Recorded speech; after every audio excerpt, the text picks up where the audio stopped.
এটা কোন ধরনের প্রতিবেশী সুলভ আচরণ? ভারতের আচরণ প্রসঙ্গে মির্জা ফখরুল। খুবই যথার্থ প্রশ্ন, বিস্ময়কর ব্যাপার। ভারত যা যা করছে, যা যা বলছে, সবচেয়ে আবার অবাক লেগেছে মমতা বন্দ্যোপাধ্যায়ের যে বক্তব্য, যে তিনি ভারতের প্রধানমন্ত্রী নরেন্দ্র মোদী, যার সঙ্গে এত তার বিরোধ, তাকে বলছে যে বাংলাদেশের শান্তিরক্ষী মিশন নিয়োগের ব্যাপারে তিনি যেন পদক্ষেপ নেন। কি অদ্ভুত ব্যাপার! বাংলাদেশের অবস্থা এরকম পরিস্থিতিতে মানে জাতিসংঘ চলে আসে, জাতিসংঘের বাহিনী বাংলাদেশে যেই পরিস্থিতি তারা তুলে ধরছেন, এটা কি সঠিক, সত্য? বারবার ফ্যাক্ট চেক করে বলা হচ্ছে যে এগুলি ভুয়া, গুজব। তো ভারতীয় কিছু কলকাতার মলম টিভির প্রচারণা অনুযায়ী এখানে জাতিসংঘের শান্তিরক্ষী মিশন নিয়োগ হবে। তো এই সব কারণে এবং তারপরে এই উস্কানিমূলক কথাবার্তার কারণে আগরতলায় বাংলাদেশ মিশনে হামলা। সেই হামলাটা কিভাবে হলো, এটাও বিস্ময়কর ব্যাপার। তো সব মিলিয়ে তাদের যে আচরণ, সেই প্রসঙ্গেই বলা হচ্ছে যে মির্জা ফখরুল বলছেন যে এটা কোন ধরনের প্রতিবেশী সুলভ আচরণ। মির্জা ফখরুল এই রিয়াকশন তিনি দিয়েছেন লন্ডনে তিনি এখন অবস্থান করছেন, 10 দিন সেখানে থাকবেন।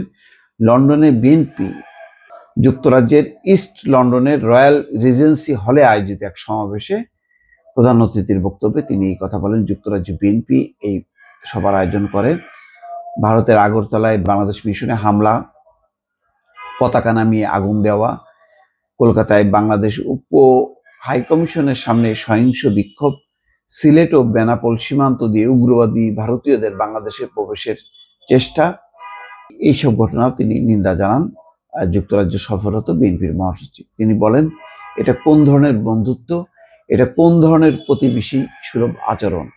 বাংলাদেশে সংখ্যালঘু নির্যাতন হচ্ছে এমন একটি মিথ্যা ও বিভ্রান্তিকর তথ্য ছড়িয়ে বাংলাদেশের সার্বভৌমত্বকে হুমকির মুখে ফেলার চেষ্টা করা হচ্ছে বলে তিনি মন্তব্য করেন। মির্জা ফখরুল বলছেন, শেখ হাসিনা গত 15 বছরে 20,000 মানুষকে হত্যা করেছেন, শত শত মানুষকে গুম করেছেন।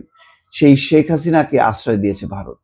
এত মানুষকে যে হত্যা করলো শেখ হাসিনার শাসনামলে, হলো গুম, খুন, ক্রসফায়ার, যেখানে জাতিসংঘ পর্যন্ত উদ্বিগ্ন। তারা মিশন পাঠালো বাংলাদেশে, কিন্তু ভারত কিন্তু টু শব্দ করলো না। আর এখন সেই মানে গুম খুনের প্রশ্রয়দাতা শেখ হাসিনা দিল্লিতে বসে আছে, এই ব্যাপারে তাদের কোনো বক্তব্য নেই। শেখ হাসিনা ভারতে বসে বাংলাদেশের জনগণের বিরুদ্ধে তার দলবল নিয়ে চক্রান্তে লিপ্ত হয়েছেন। ভারতকে বাংলাদেশের সবচেয়ে বড় প্রতিবেশী ও বন্ধু উল্লেখ করে মির্জা ফখরুল বলেন, 1971 সালের মহান মুক্তিযুদ্ধের সময় তারা আমাদের সাহায্য করেছে। ভারতের কাছে আমরা অনুরোধ জানাতে চাই, আপনারা বড় দেশ তাই বলে যে বাংলাদেশ যুদ্ধ করে জীবন দিয়ে স্বাধীন হয়েছে, যারা সংগ্রাম করে গণতন্ত্র আদায় করে নিয়েছে, যারা বুকে রক্ত দিয়ে তাদের অধিকার আদায় করেছে, তাদেরকে খাটো করে দেখে বাংলাদেশের বিরুদ্ধে দাঁড়াবেন না। বাংলাদেশের মানুষ কখনোই তা মেনে নেবে না। মির্জা ফখরুল আরো বলছেন যে আমরা আমাদের সব রাজনৈতিক দলগুলোর কাছে আহ্বান জানাতে চাই, এই বিষয়ে আমরা ঐক্যবদ্ধ।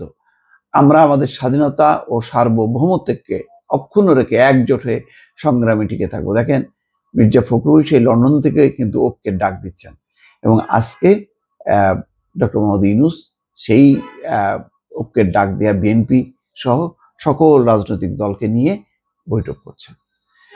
অন্তর্বর্তী সরকারকে উদ্দেশ্য করে বলেন, এই সরকারের দায়িত্ব কি? এই সরকারের দায়িত্ব হচ্ছে দ্রুত জঞ্জালগুলোকে সাফ করে দিয়ে যত দ্রুত সম্ভব নির্বাচন দেওয়া।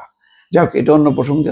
আপাতত মির্জা ফখরুলের যে শিরোনামটা ভারত প্রসঙ্গে এবং তার প্রেক্ষিতে আজকের যে বৈঠক, দর্শক, সেটি হচ্ছে এখন রাজনীতিতে প্রধান ইস্যু।